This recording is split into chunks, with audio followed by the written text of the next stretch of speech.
India bloc falls short of the target. They will now have to strategize for the future despite initial hiccups. But all eyes will now be on Nitish Kumar and Chandrababu Naidu. Naidu, in alliance with the NDA as of now, has 16 seats. Nitish Kumar has 12. And that, remember, will be very crucial, adding to the 28 seats that they will to the NDA. But sources are telling India today that Sharad Pawar has also dialed Chandrababu Naidu, Naveen Patnaik and Nitish Kumar soon after trends started to become clear.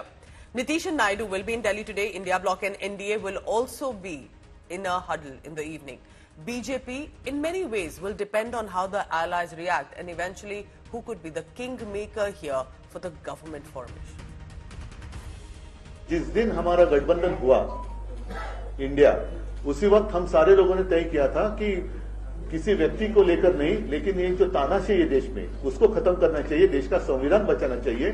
फिर चाहे सब मिलकर प्रधानमंत्री का उम्मीदवार हम तय कर सकते हैं और मुझे लगता है कि कल वो हो जाएगा। আমি কি বলেছিলাম, তোমাদের দুটো সিট দিচ্ছি, তোমাদের একটাও এমএলএ নেই, দুটো সিটেই জিতে যাবে। আর আমি বলেছিলাম তোমরা ইন্ডিয়ার সাথে অ্যাডজাস্টটা করো সবার সাথে, তাহলে তুমি 100 সিট পাবে। আমার কথাটা মিলেছে কি মেলেনি?